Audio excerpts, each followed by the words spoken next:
بسم الله الرحمن الرحيم. لقد جاءكم رسول من أنفسكم عزيز عليه ما عنتم حريص عليكم بالمؤمنين رؤوف رحيم.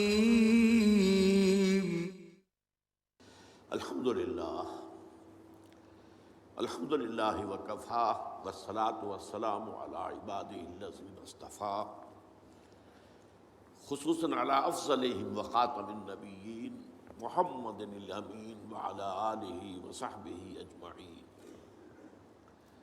اما بعد فقد قال اللہ تبارک وتعالی کما ورد فی سورۃ النور: اعوذ باللہ من الشیطان الرجیم، بسم اللہ الرحمن الرحیم.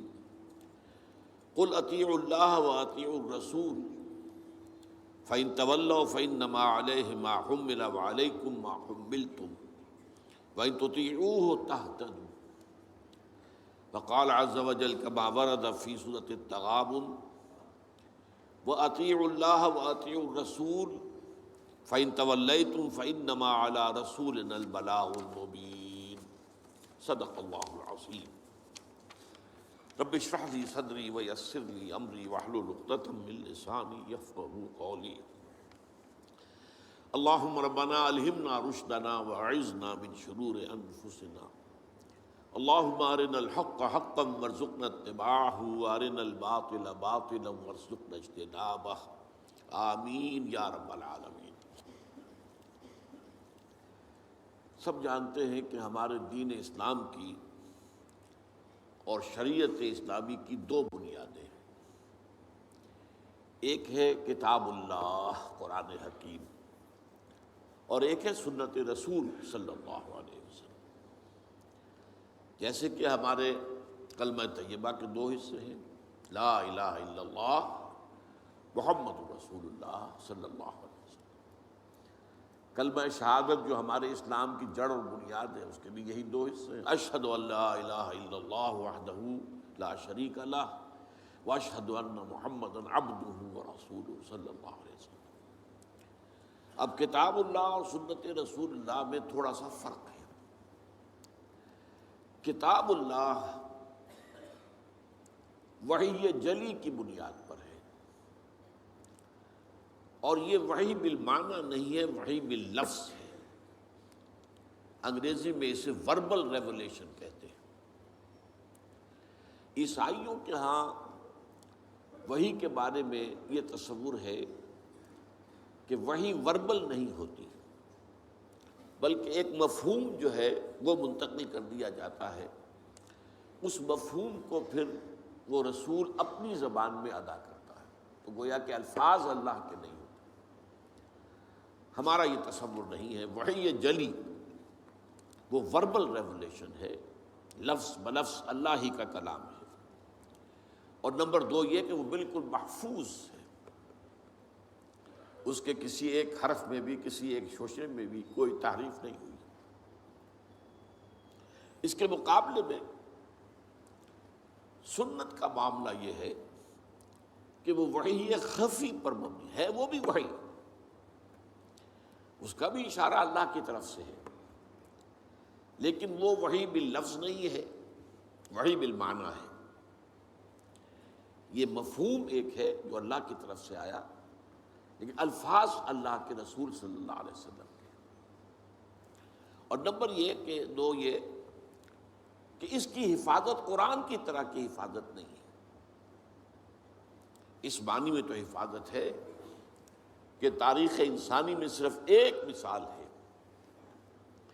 کہ کسی کے اقوال اور اعمال کی صداقت اور صحت کو پرکھنے کے لیے لاکھوں انسانوں کی سیرت و کردار کا جائزہ لیا گیا.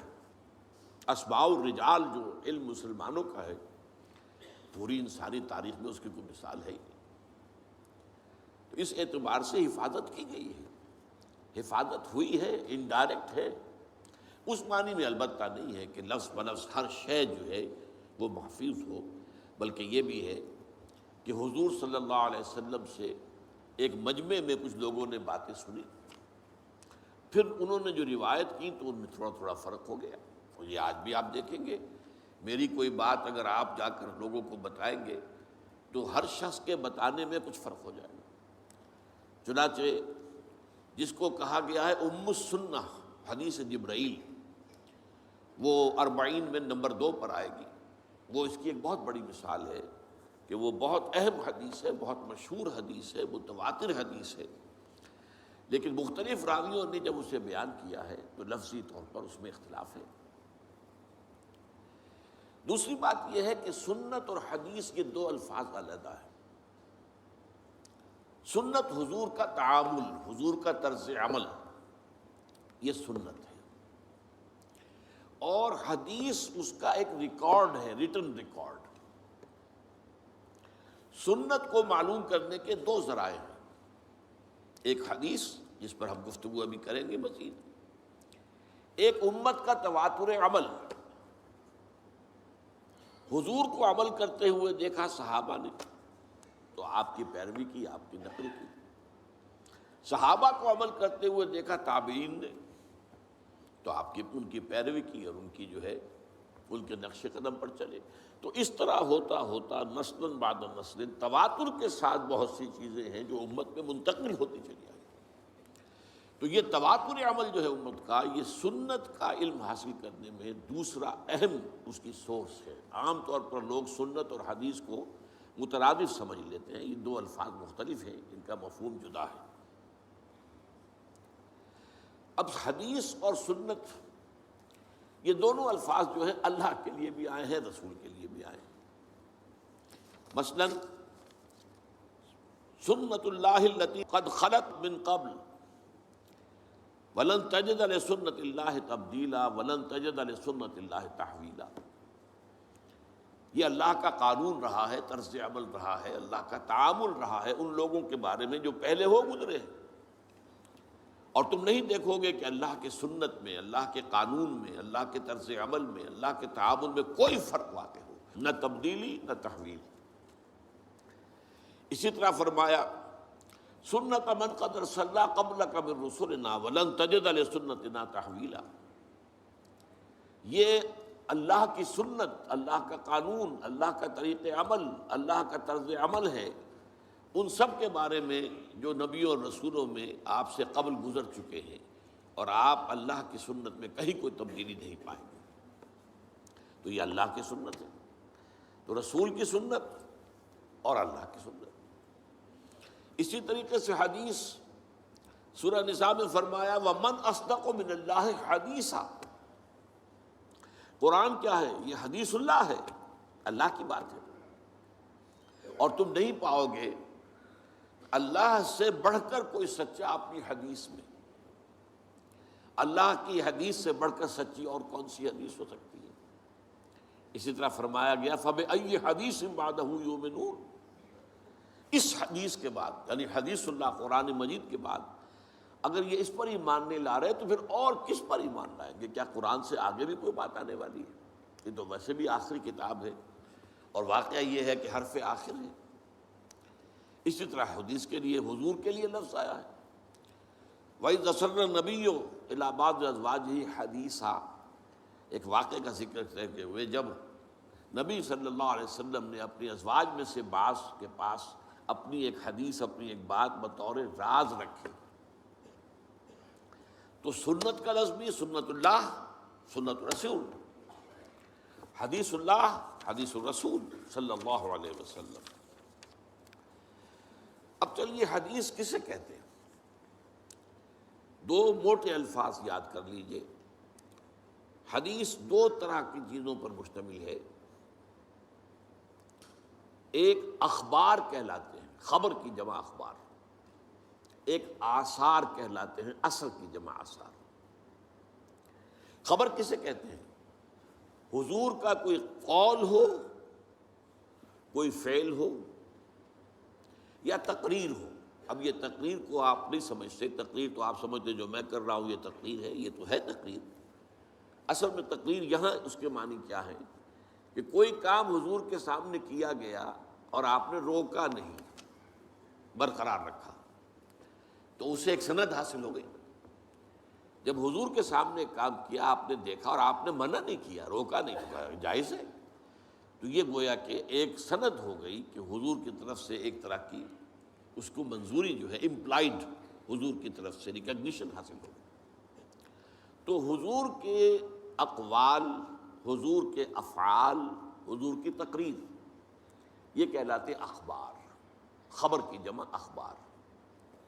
اور آثار ہیں کسی صحابی کا قول یا صحابی کا عمل یا صحابی کی تقریر، اس لیے کہ یہی گمان غالب ہے کہ صحابی جو بات کہہ رہا ہے وہ اپنی طرف سے نہیں کہہ سکتا، صحابی جو عمل کر رہا ہے وہ اپنی وجہ سے نہیں کر رہا۔ صحابی کا قول بھی، صحابی کا عمل بھی اور صحابی کی تقریر بھی، جیسے رسول کا قول، رسول کا عمل، رسول کی تقریر، یہ اخبار ہے۔ صحابی کا قول، صحابی کا عمل، صحابی کی تقریر، یہ آثار ہے، اور ان دونوں کو جمع کر کے حدیث کہتے ہیں۔ حدیث کے اندر اخبار بھی ہے اور آثار بھی ہے۔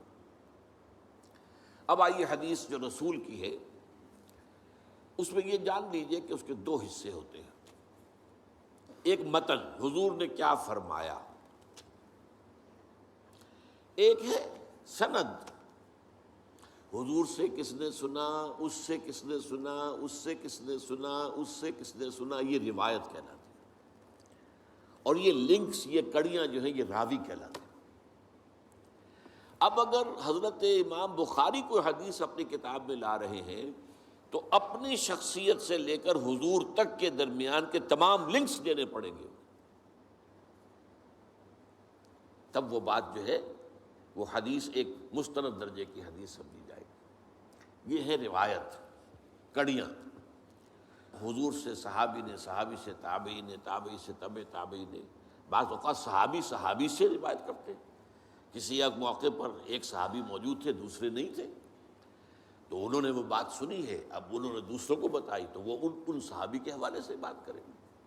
لیکن یہ کڑیاں جو ہیں یہ ہونی چاہیے حضور کی شخصیت مبارکہ سے لے کر محدث تک۔ پھر محدث سے ہمارے ہاں علماء کے اندر سند چلتی ہے، جو لوگ بھی دینی علوم سے فارغ التحصیل ہوتے ہیں ان کی بھی سند ہے، بخاری سے لے کر بھی نیچے تک بات آئے گی کہ جو محدث آج بیٹھا ہوا حدیث بیان کر رہا ہے، اگر وہ واقعی محدث ہے تو امام بخاری سے اپنے تک بھی اس کے پاس سلسلہ ہونا چاہیے۔ آپ اندازہ کیجئے کہ اس حدیث کے لیے کتنی محنتیں کی گئی ہیں اور کس قدر کوششیں ہوئی ہیں، اور یہ سند کی چھان بین کے لیے میں نے آپ سے عرض کیا تھا۔ تاریخ انسانی میں سند میں دیکھنا یہ پڑتا ہے کہ فلاں شخص جو بیچ میں آ گیا ہے اس کے بارے میں کوئی ایسی رپورٹ تو نہیں ہے کہ وہ جھوٹا تھا، کوئی ایسی بات تو نہیں ہے کہ اسے کچھ یادداشت اس کی کمزور ہو گئی تھی، کوئی سوء حفظ کا کوئی عارضہ تھا کہ بات یاد نہ رہتی۔ تو چھان بین تمام راویوں کی، اس کا نام ہے اسماء الرجال، لوگوں کے نام، راویوں کے تمام نام اور ان کی سیرت و کردار کے بارے میں سند۔ جیسا کہ میں نے عرض کیا تاریخ انسانی میں یہ معاملہ کبھی ہوا ہی نہیں۔ واحد ایک شخصیت ہے محمد الرسول اللہ صلی اللہ علیہ وسلم کی کہ آپ کے احادیث کو پرکھنے کے لیے تمام راویوں کے حالات معلوم۔ تو حدیث جمع ہے متن اور سند، اور سند کا میں آپ کو بتا چکا ہوں کہ وہ حضور سے لے کر محدثین تک بات آتی ہے۔ اب سند کے اعتبار سے حدیث کی بہت سی قسمیں ہیں۔ مثلاً یہ کہ مسند اور متصل وہ حدیث کہلائے گی جس کی ساری کڑیاں جو ہیں حضور سے لے کر محدث تک یہ انٹیکٹ ہے، متصل ہے، کہیں کوئی وقفہ نہیں آتا بیچ میں۔ مرفوع وہ حدیث کہلاتی ہے جو حضور کے سے روایت کی جا رہی ہو بات۔ اس کے مقابلے میں مرسل ایک تابعی کوئی بات کر رہے ہیں اور حضور سے وہ روایت کر رہے ہیں اور یہ نہیں بتا رہے کہ حضور کے اور ان کے درمیان کس صحابی نے انہیں بتایا ہے، اسے مرسل کہیں گے۔ اب یہ درجات ہیں، مرسل کا درجہ وہ نہیں ہوگا جو مرفوع کا ہے۔ اسی طریقے سے موقوف کہلاتی ہیں، منقطع کہلاتی ہے، مقطوع کہلاتی ہیں حدیثیں جو صرف تابعی پر آ کر ختم ہو گئی، وہ اس سے آگے کی بات نہیں کر رہا۔ تابعی کی بات ہے۔ تو اس حوالے سے بہت سی قسمیں ہیں۔ ایک متواتر حدیث ہوتی ہے جس کے کہ ہر لیول پر بہت سے راوی موجود ہوں، حضور سے کئی صحابہ نے سنا ہو، پھر ان سے ہر صحابی سے کئی تابعین نے سنا ہو، پھر ہر تابعی سے کئی جو ہے تبع تابعین نے سنا ہو، تو ہر جو لیول ہے روایت کا اس پر متعدد جو ہے کثیر جو ہے راوی موجود ہوں، تو ایسی حدیث کو متواتر کہا جاتا ہے۔ اس کا یہ بہت اونچا درجہ ہے احادیث کے اندر۔ اسی طریقے سے مشہور حدیث اسے کہتے ہیں کہ راویوں کی ہر سطح پر کم از کم 3 راوی ہوں، وہ 3 سے بھی زیادہ ہیں تب تو ہو گئے متواتر، لیکن اگر یہ کہ کم سے کم 3 ہر لیول پر موجود ہے تو وہ مشہور کہلائے گی۔ لیکن اگر کوئی ایک راوی ہے چل رہا ہے تو پھر اس کو غریب بھی کہیں گے، خبر واحد بھی کہیں گے۔ اسی طرح حدیث صحیح، حدیث حسن، حسن لغیرہ ہی، حسن لذاتہ، یہ مختلف جو ہے احادیث کے سند کے اعتبار سے مختلف درجے ہیں، مختلف قسمیں ہیں۔ البتہ اس کے بعد پھر آتا ہے حدیث ضعیف، کمزور حدیث۔ کمزور حدیث کسے کہتے ہیں؟ جس میں کسی ایک راوی کے بارے میں شک ہو کہ یا تو اس کا کردار جو ہے وہ معیاری نہیں تھا، اس کے اخلاق، اس کی سیرت، اس کے معاملات درست نہیں تھے، ایک راوی ہے بیچ میں ایسا، تو ضعف پیدا ہو گیا، کمزوری پیدا ہو گئی اس روایت کے اندر، اس لنک کے اندر ایک کڑی جو ہے گویا کہ کمزور ہے۔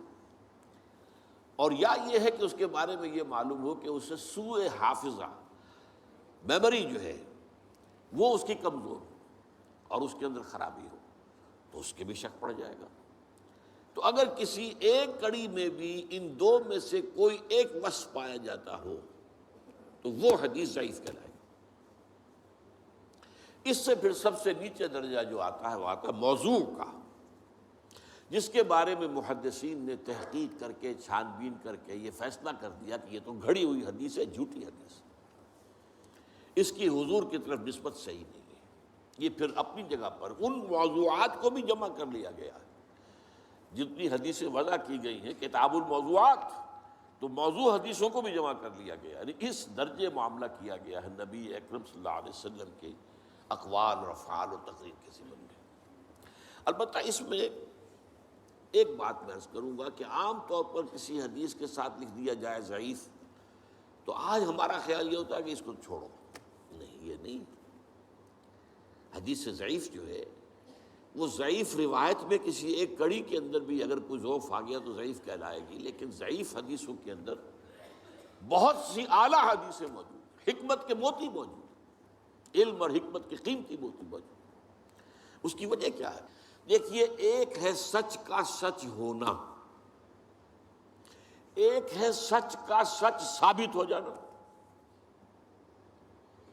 کتنے سچ ہوتے ہیں جو اپنی جگہ سچ ہے، ان کو ثابت آپ نہیں کر سکتے۔ آپ نے وکلاء سے سنا ہوگا کہ خالص سچ پر کوئی ایک مقدمہ بھی نہیں جیتا جا سکتا، کچھ نہ کچھ جھوٹ اس میں شامل کرنا پڑتا۔ تو سچ کا ثبوت جو ہے وہ آسان کام نہیں ہے۔ اس کا یہ مطلب نہیں جو سچ ثابت نہ ہو سکے وہ جھوٹ ہے، یہ نہیں ہے۔ سچ ثابت نہیں ہو سکا، یہ اپنی جگہ بات ہوئی، لیکن پھر کیا اس کو ہم کہیں گے جھوٹ ہے؟ یہ نہیں۔ تو حدیث موضوع جو ہے وہ حدیث ضعیف جو ہے وہ کمزور تو ہے، موضوع نہیں ہے، وہ متروک نہیں ہوگی، وہ چھوڑی نہیں جائے گی۔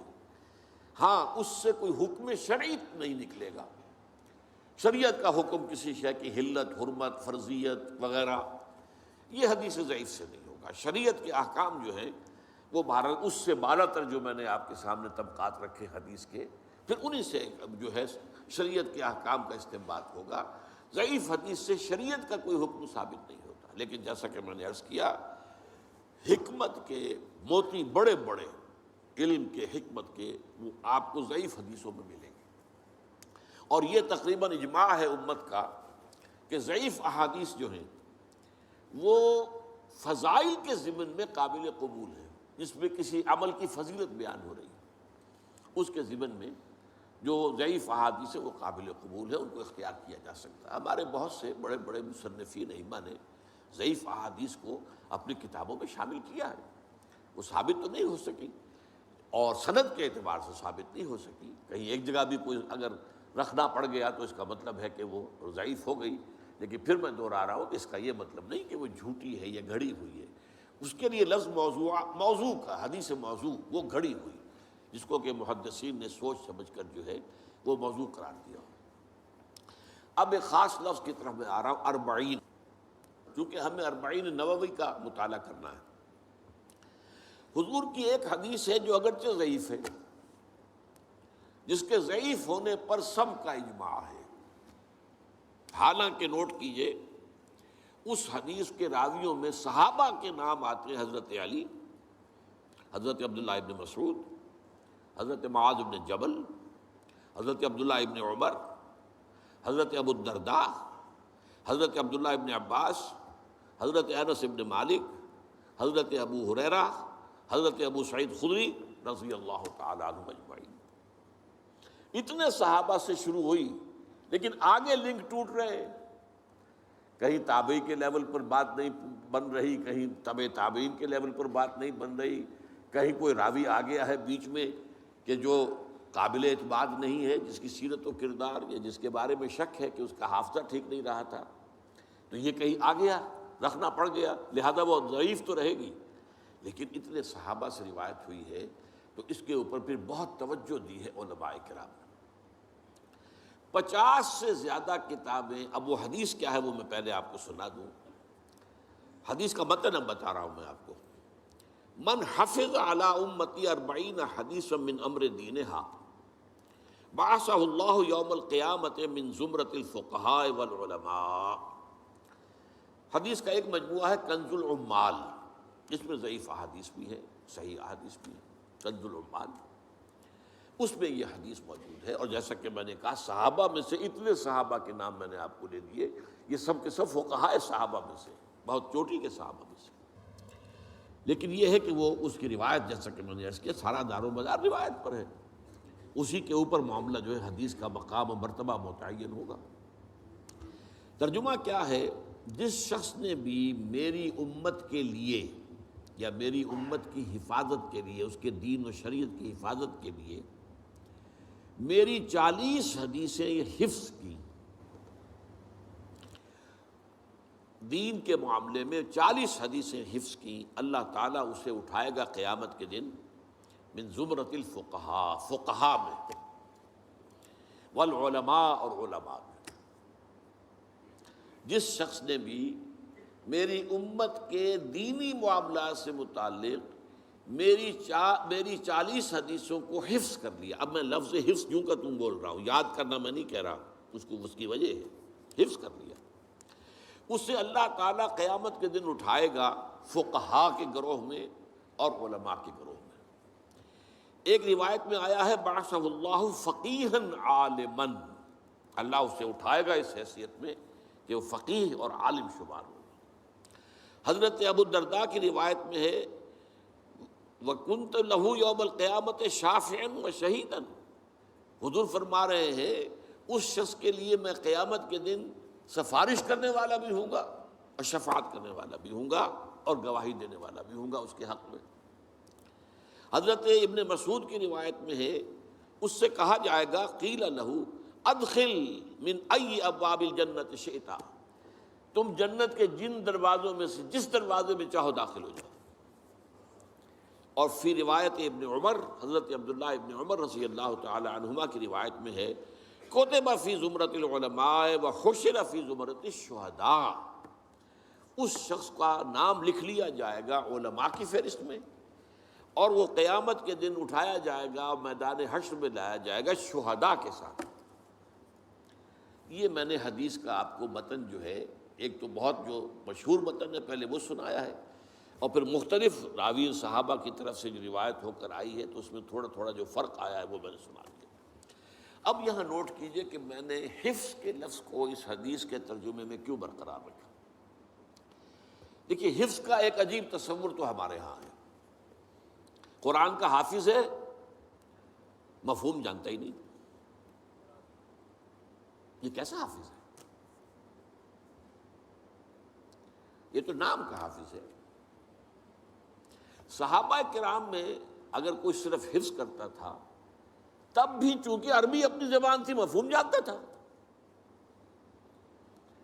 تو قرآن مجید کے متن کو اور اس کے مفہوم کو دونوں کو یاد کرنا اور ذہن میں رکھنا، بلکہ اس سے بھی آگے بڑھ کر الاتقان فی علوم القرآن کے اندر ایک روایت ہے کہ صحابہ کرام میں سے جن حضرات کا خاص شغف قرآن سے تھا، جیسے حضرت عثمان ابن عفان، حضرت عبداللہ ابن مسعود رضی اللہ تعالی عنہما، ان کا یہ کہنا تھا کہ ہم جب نبی اکرم صلی اللہ علیہ وسلم سے 10 آیتیں پڑھ لیتے تھے تو جب تک اس کے علم اور عمل دونوں کو حاصل نہیں کر لیتے تھے آگے نہیں بڑھتے تھے. اب نوٹ کیا آپ نے؟ علم اور عمل، الفاظ ہی نہیں، علم بھی، یعنی 3 چیزیں اب جمع کیجئے. الفاظ ان کے حافظے میں محفوظ ہو جائے، علم ان کے ذہن میں آ جائے، اور عمل ان کی سیرت کا حصہ بن جائے. 3 شرطیں پوری ہوں گی تو وہ حافظ کہلائے گا. اب اس اعتبار سے اس حفظ کے لفظ کو یہاں اپلائی کیجیے. جس شخص نے امور دینیہ سے متعلق میری 40 حدیثیں حفظ کی، میں نے اسی لیے پھر نسجوں کو برقرار رکھا، یعنی اس کے الفاظ بھی یاد کر لیے، وہ اس کے حافظے میں آ گئے، اس کا علم بھی سمجھ لیا، وہ اس کے ذہن میں آ گیا، اس پر عمل بھی کیا، وہ اس کی سیرت و کردار کا جز بن گیا. اس لیے کہ اسی معنی میں حضرت عائشہ صدیقہ رضی اللہ تعالی عنہا سے جب سوال کیا گیا، کچھ تابعی حضرات جمع ہوئے، اور آپ اندازہ کر سکتے ہیں کہ کیسی حسرت ہوگی تابعین کو، کہ جیسے کہ قسمت کی خوبی دیکھیے ٹوٹی کہاں کمند، 2-4 ہاتھ جب کہ لبے بام رہ گیا. اگر ہم بھی چند سال پہلے دنیا میں آ جاتے تو حضور کی صحبت سے مستفید ہوتے. تو جتنا معاملہ قریب کا ہو حسرت اتنی زیادہ ہوتی ہے. ہمارا تو فصل 1400 برس کا ہے تو اس طرح کا کوئی تصور ہی دن میں نہیں آ سکتا، لیکن جن کا فصل اتنا ہی تھا تو ان کی تو صورت وہی ہوگی کہ قسمت کی خوبی دیکھیے ٹوٹی کہاں کمند، 2-4 ہاتھ جب کہ لبے بام رہ گیا. تو اگر ہم ذرا پہلے آ گئے ہوتے تو ہم حضور کی صحبت سے اور آپ کی دیدار سے ہم مشرف ہوتے. تو حضرت عائشہ ام المومنین رضی اللہ تعالی عنہا کے پاس کچھ تابعی آئے کہ ہمیں حضور کی سیرت سنائیے. اب عجیب بات دیکھیے، حضرت عائشہ نے پلٹ کر سوال کیا، الستم تقرؤون القرآن، کیا تم لوگ قرآن نہیں پڑھتے؟ انہوں نے عرض کیا، ام المومنین قرآن تو ہم پڑھتے ہیں، ہم نے تو سیرت کی بات کی.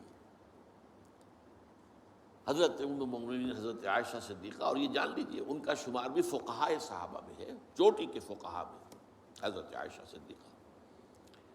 انہوں نے جواب دیا، کان خلقہ القرآن، حضور کی سیرت قرآن ہی تو تھی. یعنی قرآن متلو ہے، تلاوت کیا جاتا ہے، الفاظ اور حروف کی شکل میں تمہارے سامنے. وہ قرآن مجسم تھے، قرآن ان کی رگ و پے میں سرایت کر گیا تھا، قرآن ان کی پوری شخصیت اس کا جزو لازم بن گیا تھا. تو کھانا خلق اور قرآن. اور ویسے بھی آپ دیکھیں قرآن مجید کے اندر جب آپ پڑھیں گے تو بہت سی صورتیں جو ہے وہ تو معلوم ہوتا سیرت کے ابواب ہیں. سورہ انفال پڑھیے، یہ غزوہ بدر کا بیان ہے شروع سے آخر تک. یہ ایک باب ہے سیرت النبی کا. آل عمران کا بڑا حصہ جو ہے وہ غزوہ احد پر مشتمل ہے. اسی طریقے سے سورہ توبہ کا بڑا حصہ جو ہے غزوہ تبوک سے متعلق ہے. اس حوالے سے بھی سیرت بنتی ہے، لیکن یہ کہ وہاں اس مفہوم جو ہے بہت مختلف ہے کہ قرآن کی جملہ تعلیمات اس کو مجسم شکل میں دیکھنا ہو تو محمد صلی اللہ علیہ وسلم. تو تم قرآن پڑھو، اسی کے آئینے میں تمہیں محمد صلی اللہ علیہ وسلم کی سیرت نظر آ جائے گی.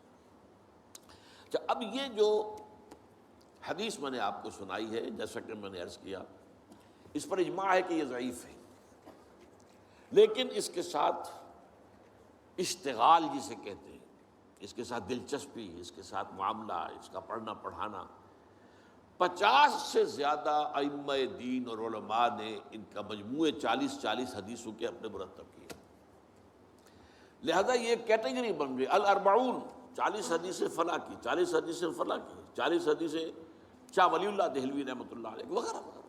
اس سے پہلے بھی ہمارے بڑے سلف کے اندر نہ معلوم کتنے لوگوں نے 40 مرتب کی، اور بہت سے لوگوں نے پھر صرف مرتب ہی نہیں کی ہیں، ان کی شروح لکھی ہے۔ اب اس میں نوٹ کیجئے کہ یہ جو کتاب ہم پڑھیں گے اس کے مرتب کرنے والے امام نووی ہیں۔ نووہ ایک قصبہ تھا دمشق کے قریب، ان کا پورا نام ہے امام یحییٰ بن شرف الدین نووی۔ 631 ہجری میں پیدا ہوئے ہیں اور 676 ہجری میں فوت ہو گئے، یعنی میں نے جب حساب لگایا تو کل 45 برس ان کی عمر ہوئی، لیکن وہ حدیث کے بہت بڑے فاضل۔ یہ تو ایک مختصر مجموعہ ہے جو ہم پڑھیں گے، لیکن یہ ہے کہ ان کی ایک بڑی کتاب ہے ریاض الصالحین، وہ بہت مقبول ہے، بہت مقبول ہے، بہت مقبول ہے۔ اور تمام 40 جو مرتب کیے گئے ان میں سب سے زیادہ مقبول اور مشہور یہ امام نووی کی 40۔ اصل میں 40 نہیں، لفظ 40 ہے، الاربعون النوویہ، لیکن اردو میں ہم فارسی ترکیب سے، آپ بھی جب دیکھیں کہ کتاب چھپ کر آپ کے سامنے آئے 40 نووی، تو یہ فارسی ترکیب کے اعتبار سے اس میں زیر لگا ہوا آپ پائیں گے، تو وہ اصل میں عام فہم کرنے کے لیے جو ہمارے اردو دان لوگوں کے لیے، تو یہ جو ہے یوں سمجھیے کہ حضور صلی اللہ علیہ وسلم کے تقریباً 600 برس بعد ان کی پیدائش ہے، 631 ہجری، جبکہ حضور کا انتقال ہے سن 11 ہجری، تو 620 برس کا فصل ہے، اور 676 میں ان کا انتقال ہے۔ ان کی کتاب ہے 40 نووی جو انشاءاللہ ہم مطالعہ کریں گے۔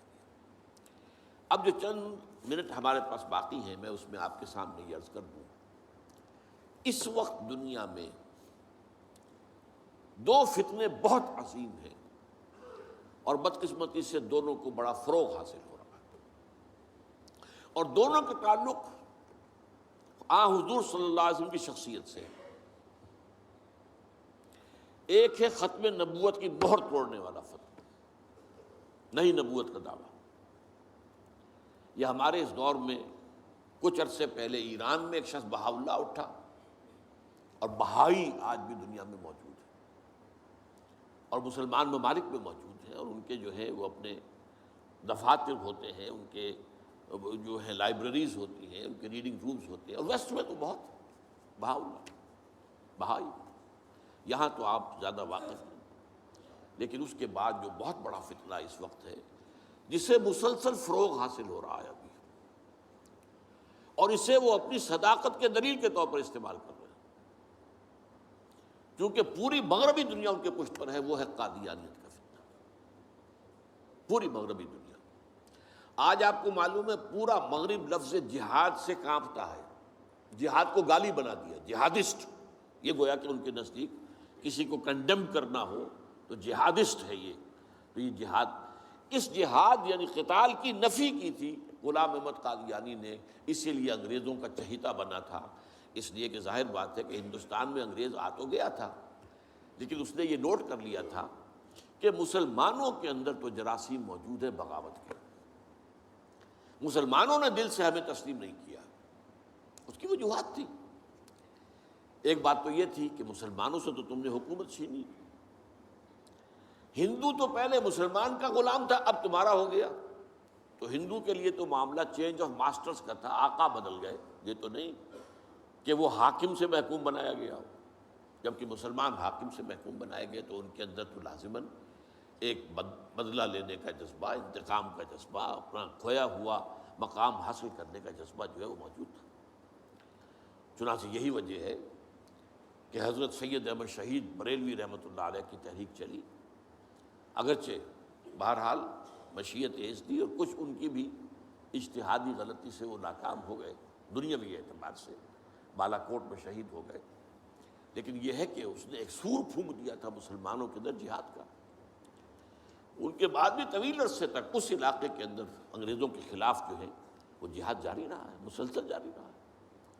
اور اس کے بعد آپ کو معلوم ہے کتنے ہی علماء تھے جو پھانسی چڑھائے گئے ہیں، جن کو جو ہے کالا پانی بھیجا گیا ہے کہ علماء نے اس کو جو ہے دارالحرب قرار دے دیا، اور دارالحرب کے اندر رہتے ہوئے مسلمان کے لیے فرض ہوتا ہے کہ وہ اس دارالحرب کو جو دارالاسلام بنانے کی جد و جہد کرے۔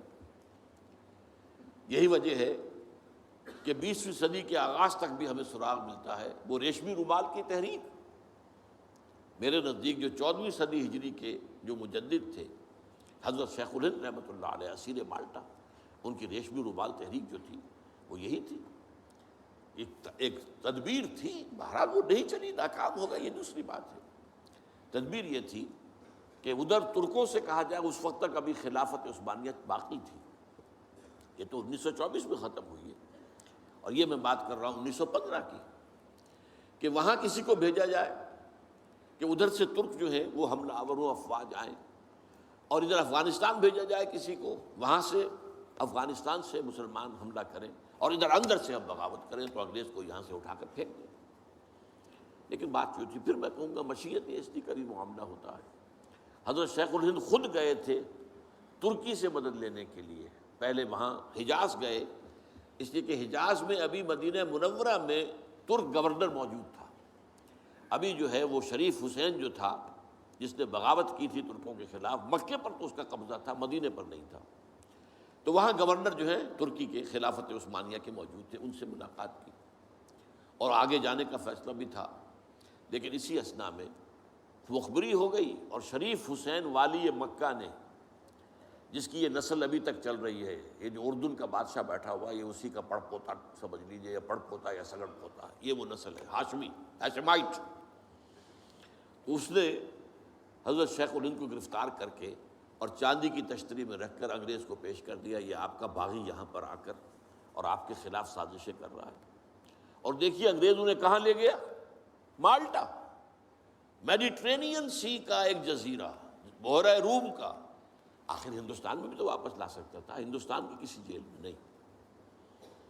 اقبال کے نفس سے ہے لالے کی آگ تیز، ایسے غزل سرا کو چمن سے نکال دو، تو وہاں رکھا ہے انہیں 4 سال وہاں پر وہ، اور ٹی وی جو ہے وہ اپنی آخری حد کو پہنچی ہے تو چھوڑا ہے کہ ہماری اگر قید کے اندر یہ انتقال ہو گیا ان کا تو پھر طوفان اٹھ جائے گا۔ تو ایک فتنہ تو یہ ہے جو ختم نبوت کا، چونکہ اس قتال کے خلاف فتویٰ دیا تھا، دین کے لیے حرام ہے اب دوستو قتال، قتال فی سبیل اللہ ختم ہو گیا، لہذا انگریزوں نے ان کا چہیتا بنا، اور ان کے فتنے آج بھی پورا ویسٹ جو ہے، یورپ میں، امریکہ میں، انگلینڈ میں آج کل ان کا مرکز ہے، اور ان کے خطبے جو ہیں اس کے امام جو کہلاتا ہے خلیفہ، وہ آپ کو معلوم ہے کہ وہ سیٹلائٹس کے اوپر جو ہے وہ نشر ہوتا ہے۔ دوسرا فتنہ جو ہے، جو اپنی تاثیر کے اعتبار سے اس پہلو سے اس سے بھی زیادہ خطرناک ہے کہ وہ زیادہ پھیل رہا ہے اور اس کا ادراک اور احساس نہیں ہے۔ ختم نبوت کا معاملہ تو ایسا ہے جو اتنا واضح ہے، کسی کا نبوت کا دعویٰ کرنا اتنا واضح ہے کہ ہر مسلمان سمجھ لے گا کہ واقعی وہ تو دائرہ اسلام سے خارج ہو گئے، اور جو اسے مانے وہ دائرہ اسلام سے خارج۔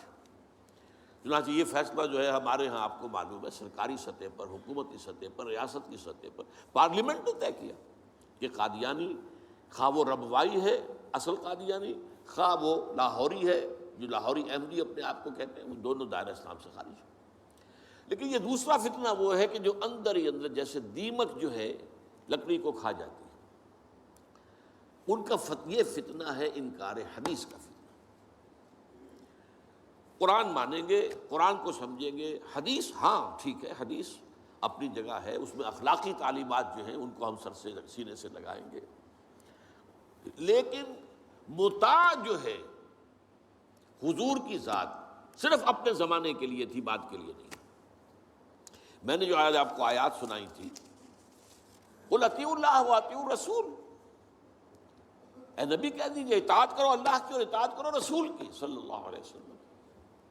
فَإِن تَوَلَّوْا، پھر اے نبی اگر یہ پیٹھ موڑ لے، فَإِنَّمَا عَلَيْهِ مَا حُمِّلَ وَعَلَيْكُمْ مَا حُمِّلْتُمْ، تو ان سے کہہ دیجیے، انہیں یہ بات بتا دیجیے کہ جو ذمہ داری ہم نے ڈالی اپنے رسول پر وہ اسی کے مسئول ہوں گے. جو ذمہ داری تم پر پڑی ہے اس کے مسئول تم ہوگے. وَإِن تُطِيعُوهُ تَهْتَدُوا، اور اگر تم ان کی اطاعت کرو گے تبھی تم ہدایت پر ہوگے. دوسرا سورۃ تغابن کی آیت میں نے آپ کو سنائی تھی، وَأَطِيعُوا اللَّهَ وَأَطِيعُوا الرَّسُولَ فَإِن تَوَلَّيْتُمْ فَإِنَّمَا عَلَىٰ رَسُولِنَا الْبَلَاغُ الْمُبِينُ. اطاعت کرو اللہ کی، اطاعت کرو رسول کی صلی اللہ علیہ وسلم. اگر تم نے پیٹھ موڑ لی تو جان لو کہ ہمارے رسول پر تو صرف پہنچا دینے کی ذمہ داری تھی، آگے تم مسئول ہو کہ تم تک جو پہنچا دیا گیا تھا پیغام تم نے اسے قبول کیوں نہیں کیا. یہ جو اطاعت رسول ہے یہ دائمی ہے، یہ ایسا نہیں ہے کہ صرف حضور اس کے لیے الفاظ استعمال کر دیتے ہیں. وہ مرکز ملت اپنے دور میں اپنے زمانے میں مرکز ملت تھے محمد صلی اللہ علیہ وسلم، لہذا امیر جماعت کی حیثیت سے، امیر ملت کی حیثیت سے ان کا حکم مانا جانا ضروری تھا. لیکن آئندہ تو جو بھی امیر ہوگا، جو بھی مرکز ملت ہوگا، جو بھی حکومت بنے گی، جو بھی مسلمانوں میں حاکم ہوگا، ان کی اطاعت فرض ہے.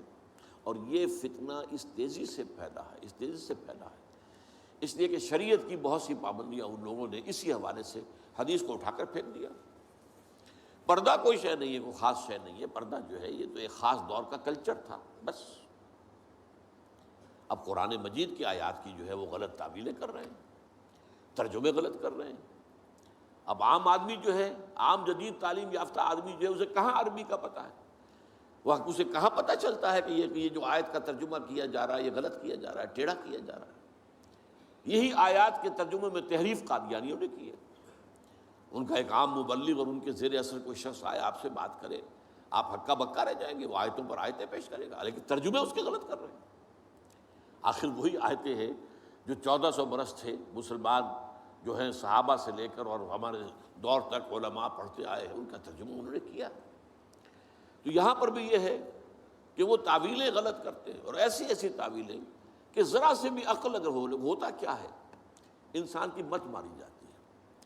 کسی خاص معاملے میں آپ کسی شخص سے متاثر ہو گئے، اب اس کی ہر بات آپ قبول کرتے جائیں گے، اس پر جو ہے تنقیدی نگاہ نہیں ڈالیں گے. یہ کمزوری ہے. چنانچہ ایسی ایسی تعویلیں بھی ہیں کہ یہ قرآن مجید میں جو آیا ہے کہ چور مرد ہو یا عورت ہو ہاتھ کاٹ دیے جائیں، اس کا مطلب ہاتھ کاٹنا نہیں ہے. تو مولویوں نے خامخواہ غلط بات سمجھی ہے، تو بڑا وحشیانہ فعل ہے. اس کا مطلب یہ ہے ہاتھ کاٹ دو، جیسے کہ کبھی والدین کہتے ہیں اپنے بیٹے تم نے تو ہمارے ہاتھ کاٹ دیے. یعنی کوئی معاملہ ایسا ہے کہ تم نے ایسی بات کر دی ہے کہ اب ہمارے پاس کچھ نہیں رہا، کوئی چارہ کاری نہیں، تو گویا کہ تم نے ہمارے ہاتھ کاٹ دیے. تو ایسا معاشرہ پیدا کر دو کہ چوری کی ضرورت ہی نہ ہو، بس یہ ہے ہاتھ کاٹ دینا. معاذ اللہ. حالانکہ قرآن مجید اس کے بعد کہتا ہے جزاء لما کسبا نکالا من اللہ، یہ جو سزا ہے اللہ کی طرف سے اور ان کے کیے کا کرتوت کا بدلہ ہے، یہ بات کہی جا رہی ہے. تو یہ جو ہے ایسا نظام قائم کر دینا، یہ کوئی سزا ہے؟ یہ کوئی عبرت کی بات ہے؟ یہ تو بہت اچھی بات ہے. لیکن یہ کہ وہ لوگ جو پرویز غلام احمد پرویز، عجیب بات یہ ہے کہ پنجاب نے یہ دو غلام احمد پیدا کیے، غلام احمد قادیانی، غلام احمد پرویز.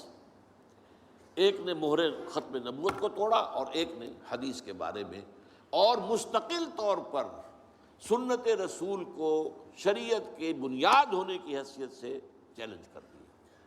اور یہ فتنہ میں آپ سے عرض کر رہا ہوں، آج چونکہ جیسے قادیانیوں کو پوری مغرب کی سپورٹ ہے، ایسے اس فتنے کو بھی، کیونکہ وہ کلیش آف سویلائزیشن میں اسلامی تہذیب کو ختم کرنے کے درپے ہو گئے ہیں، اور اسلامی تہذیب کا اور شریعت کا دار و مدار اکثر و بیشتر تو حدیث پر ہے، سنت پر ہے. لہذا وہ دین کی جڑ کاٹنے کے لیے یہ جو انکار حدیث کا فتنہ، یہ استخفاف حدیث کا فتنہ ہے، اس کو سپورٹ کر رہے ہیں.